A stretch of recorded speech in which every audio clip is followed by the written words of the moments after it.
මාවයි එතකොට මගේ මියගේ සහෝදර අස්මාන්වයි මායි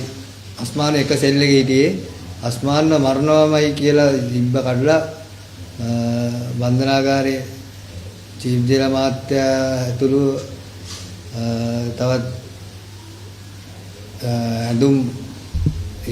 බන්ධනාගාරයේ නිල ඇඳුම් නෙමෙයි වෙන පිට ඇඳුම් වලින් ආපු මහත්තරු ගොඩක් පොළු යකඩ පොළු අරෝමේ අරගෙන සෙල් අපේ කාමරේටම ඇවිල්ලා අපිට ගැහුවා. ගහලා අරගත්ත එළියට අරගෙන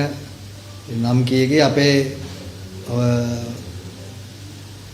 වාට්ටුවේ 45ක් ඉන්නවා වාට්ටුවේ 45න් ලිස්ට් එකකට තමයි ගත්තේ නම් ලිස්ට් එකට ගන්නේ අරගෙන අමානුෂ්‍ය ලෙස ගැව්වා මම බෙහෙවලේ බේරුනේ ඇත්තටම මගේ යාළුවා එතන ගුටි කාලා කකුලේ තුවාලෙන් ඇටෙන ලේ ටික මං ගාගත්ත මුළු ඇඟ වටේම ගාගෙන මම බොරුවට පරණ යාගේ මම හිටියේ එතන හේවලේ මම දකිනා මේ අසුන S2 මගේ අස්මාන් ණයට අමානුෂික ලෙස වෙන ගාන මාතරු 20ක් 25ක් විතර යකඩ පොළු අරෝමේ වල වට කරගෙන ඉතින් එතන වන්දනාගාරයේ චීෆ් ජේලා මහත්තයා ඇතුළු තව මහත්තරු වන්දනාගාර මහත්තරු ගොඩක් ඉන්නවා. ඉතින් ඉන්න අතර බුද්ධික මහත්තයා